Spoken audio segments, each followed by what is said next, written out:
விசேட செய்தி ஒன்றோடு உங்களை இணைத்துக் கொள்கிறோம். உங்களுக்கு தெரியும், இந்த நாட்களில் இப்போது பேசப்படுகின்ற மிகப்பெரிய பேசு பொருள் அனுராதபுரத்தினுடைய கல்நேவ பகுதியில் இடம்பெற்ற ஒரு கைது நடவடிக்கை. அதற்கு மிக பின்புலமாக இருந்தது இலங்கையினுடைய விசேட வைத்தியர் ஒருவர், பெண் ஒருவர் பாலியல் துஷ்பிரயோகத்திற்குட்படுத்தப்பட்டமை. இது நீங்கள் எல்லோரும் அறிந்தது. ஆனால் இதில் அறியாத ஒரு விடயம் இருக்கிறது. அதுதான் குறித்த சந்தேகத்தின் பேரில் கைது செய்யப்பட்ட நபர் ஒரு பௌத்த தேரராக இருந்தவர். அதே போல இலங்கை இராணுவத்திலே பணியாற்றி தலைமறைவானவர், தப்பியோடியவர் அல்லது தேடப்பட்டு வந்த ஒருவர் என்பதுதான் மிக முக்கியமான விடயமாக இருக்கிறது. இதை பற்றி பார்வையிடுவதற்கு முன்பும் இன்னும் சில விடயங்கள் இதனோடு பேசவும் வேண்டும். அவை அனைத்திற்கும் முன்பதாக என்ன நடந்தது என்பதனை முதலில் பார்க்கலாம். அனுராதபுரத்தினுடைய ஒரு மிக முக்கியமாக போதனா வைத்தியசாலை என்று கூட சொல்லலாம். அதில் கடமையாற்றி கொண்டிருந்த விசேட வைத்திய நிபுணரான குறித்த பெண், அவர் தன்னுடைய வைத்தியசாலைக்கு முன்பாக இருக்கக்கூடிய விசேட வைத்தியர்கள் மாத்திரமே தங்கக்கூடிய விடுதியிலே தன்னுடைய கடமையை முடித்துவிட்டு அங்கு சென்று கொண்டிருந்த போது அவரை பின்தொடர்ந்து வந்த குறித்த மர்ம நபர் அவரின் வீட்டுக்கு வெளியே அவரை கத்தியை கழுத்தில் வைத்து மிரட்டி, பிறகு அவரை யாருக்கும் அவருடைய சப்தம் கேட்டுவிடக்கூடாது என்பதற்காக வாயிலே துணியை வைத்து அடைத்து அவர் மூலமாகவே கதவை திறந்து கொண்டு உள்ளே அழைத்து சென்றிருக்கிறார். பின்னர் கொடூரமான முறையிலே அவருடைய கைகளையும் கட்டி, அவருடைய அனைத்து வாய், கண் உள்ளிட்ட அனைத்து பகுதிகளையும் கட்டி அவரை பலாத்காரமாக கொடூரமாக பாலியல் வன்புணர்வுக்குட்படுத்தி இருக்கிறார் என்பதுதான் மிக சோகமான செய்தியாக இங்கே எங்களுக்கு கிடைத்திருக்கிறது. இந்த சம்பவத்தோடு இடம்பெற்ற இந்த நபர் குறித்த பெண்ணை துஷ்பிரயோகம் செய்துவிட்டு அவரிடமிருந்து 2 கைத்தொலைபேசிகளில் ஒன்றை எடுத்துக்கொண்டு தலைமறைவாகி இருக்கிறார்.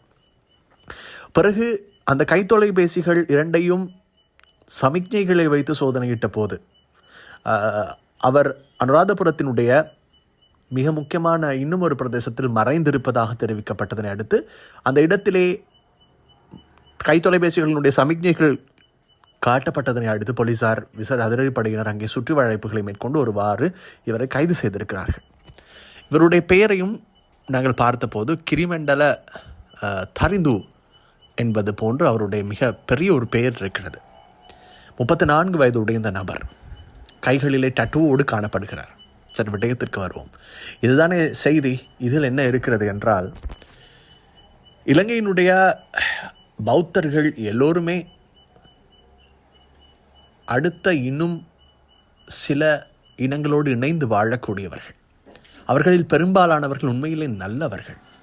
ஆனால் என்ன நடக்கிறது என்றால், ஒரு சிலர், அது எல்லா இடங்களிலும் இருப்பார்கள் இல்லையா, அடுத்த இனங்களை பார்த்து கேலி செய்வது, அடுத்த இனங்களை பார்த்து கேள்வி கேட்பது, இது தம் இனத்துள் இருக்கக்கூடிய பிரச்சனையை தீர்த்து கொண்டு அவற்றை பாதுகாப்பாக மறைத்து கொண்டு அடுத்த இனங்களை பார்த்து விரல் நீட்டுவது என்பது எல்லோருக்கும் ஒரு சுவாரஸ்யமான ஒரு விடயம்.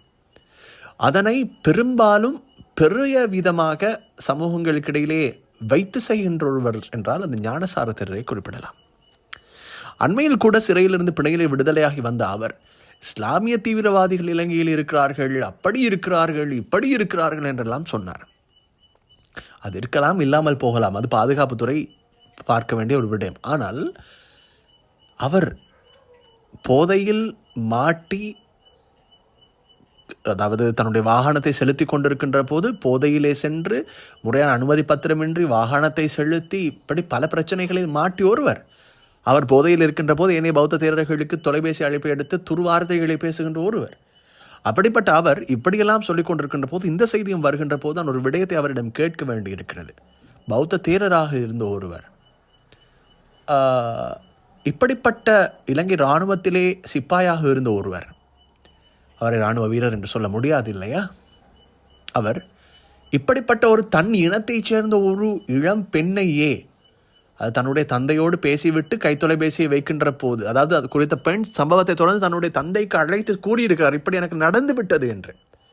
இலங்கையிலே ஒரு பெண்ணுக்கு இரவில் தன் இடத்திலிருந்து ஒரு அடி முன்னே செல்வதற்கு பாதுகாப்பு இல்லை என்றால் அந்த அரசாங்கம் இருந்து என்ன பலன், அந்த பாதுகாப்பு துறை இருந்து என்ன பலன், இந்த நாடு தர்மத்தின் வழியில் செல்கிறது என்று வாய் கிளிய கத்துவதில் என்ன பலன்? நீங்கள் அடுத்தவர்களை இல்லாத பேய்களை உருவகிக்கிறீர்கள். ஆனால் இருக்கும் உங்கள் பேய்களை அடிமைப்படுத்தும் வேலையை நீங்கள் செய்யாமல் யார் செய்வது? ஆகவே ஞானசார தேரர் அடுத்தவர்களினுடைய குறைகளை குனிந்து பார்ப்பதை விட்டு தன் பக்கத்தில் இருக்கக்கூடிய நிமிர்ந்து பார்த்தாலேயே தெரியக்கூடிய குறைகளை நிவர்த்தி செய்து கொண்டால் மிகச் சிறப்பாக இருக்கும். அது மிக முக்கியமானது. ஏனென்றால் இனங்களுக்கிடையிலே வன்முறைகளை ஏற்படுத்துதல், இனங்களுக்கிடையிலே கசப்புணர்வுகளை ஏற்படுத்துதல், இனங்களுக்கிடையிலே சோடிக்கப்பட்ட விதந்துரைக்கப்பட்ட விடயங்களை ஏற்படுத்துதல் மூலமாக ஏற்படுத்தப்படுகின்ற சமூக மாற்றங்கள் என்ன என்ற கேள்விக்கு எப்போதும் விடை கிடையாது. அதுதான் உண்மை. ஆகவே இந்த பௌத்த தேரராக இருந்தவர் கண்டிப்பாக தர்மத்தின் போதனைகளை படித்துவிட்டுத்தானே இணைந்திருப்பார். அதுவும் சரிவராது என்று துறவு வாழ்க்கைக்கு இந்த முற்றுப்புள்ளி வைத்துவிட்டு இராணுவத்தில் இணைந்து அதிலும் தலைமறைவாகி சென்றவர் எந்த போதனையில் இருந்தால்தான் இப்படிப்பட்டவர்கள் நல்லவர்களாக இருக்கப் போகிறார்கள்? அப்படியானால் இவற்றுக்கு வழிகாட்டிய தர்மங்கள் தான் தப்பை சொல்லிக் கொடுத்திருக்கிறதா? இல்லையே. அப்படியானால் நீங்கள் எப்போதுமே பயன்படுத்துகின்ற இஸ்லாமிய தீவிரவாதம் என்ற வசனத்தை மற்ற இடங்களில் இவை போன்ற உதாரணங்களை வைத்து இதன் பிறகாவது பேசாமல், முஸ்லிம் பெயர்களை கொண்டவர்கள் கெடுதல் செய்கிறார்கள் என்பதற்காக இஸ்லாம் அதற்கு பொறுப்புதாரராக மாட்டாது. இப்போது இந்த நபர் செய்திருக்கின்ற வேலைக்கு பௌத்த தர்மம் பொறுப்பு கூறுமா? இல்லை அல்லவே. பௌத்த தர்மத்தின் போதனைகளை சரிவர அவர் பின்பற்றியிருந்தால் இன்று இந்த பாலியல் சேட்டையில் இடம்பெற்றிருக்குமா? இல்லை அல்லவா? ஆகவே இது தொடர்பில் இதன் பிறகாவது பேசுகிறவர்கள் தான் எதை பேசுகிறோம், தம் இனம் எதை பேச வைப்பதை மறைத்து பேசுகிறது என்பது பற்றியெல்லாம் புரிந்து கொண்டு பேசினால் நிறைய பிரச்சனைகள் உருவாவதிலிருந்து தவிர்த்து கொள்ளலாம். தொடர்ந்து இணைந்திருங்கள் அன்பான நேயர்களே.